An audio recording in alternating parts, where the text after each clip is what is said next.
Member BNP দলীয় তিনি না ভোটের পক্ষে জনগণকে প্ররোচিত করছিলেন। এই বিষয়ে গত 19 তারিখে আমাদের একজন কর্মী একটা ফেসবুক স্ট্যাটাস দিয়েছে, সেটা ছিল আজকে দেখলাম ভোজেশ্বরের একজন বর্তমান মহিলা মেম্বার না ভোটের জন্য গ্রামে হেঁটে হেঁটে জনগণকে উদ্বুদ্ধ করছে। এই স্ট্যাটাস আমার হাতে, 19 তারিখের স্ট্যাটাস। এটা ছিল তাদের ইস্যু। এটা কেন দিয়েছ? দিয়ে তারা আমাদের নেতার সাথে খুবই বাজে ব্যবহার, গালিগালাজ।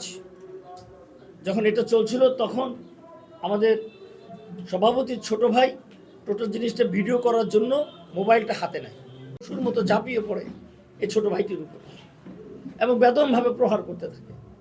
এক পর্যায়ে আমাদের থানা আমির নড়িয়া পশ্চিমের ওনার উপরও হামলা করে এবং যারা ওখানে ছিল ওনার সাথে যে কর্মচারী এবং 2-3 কর্মী ছিল তাদেরকে মারতে মারতে বের করে প্রায় অর্ধ কিলোমিটার তাড়িয়ে নিয়ে যায় এবং সেখানে 50-60 জন উচ্ছৃঙ্খল মানুষ, সন্ত্রাসীরা আমাদের এই 3টি ভাইকে নির্মমভাবে আহত করছে।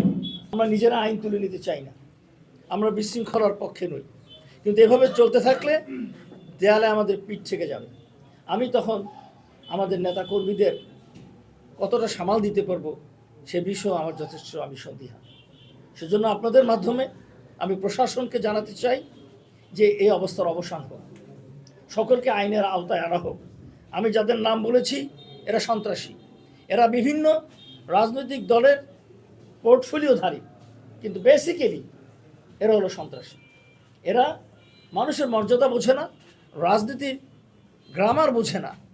ফেসবুকে একটা স্ট্যাটাস দেওয়া হয়েছে, সেটা ফেসবুকেই প্রতিবাদ করুন। সেটার জন্য যে দিয়েছে তাকে কিছু না বলে নেতাকর্মীদের উপর হামলা করা কেন?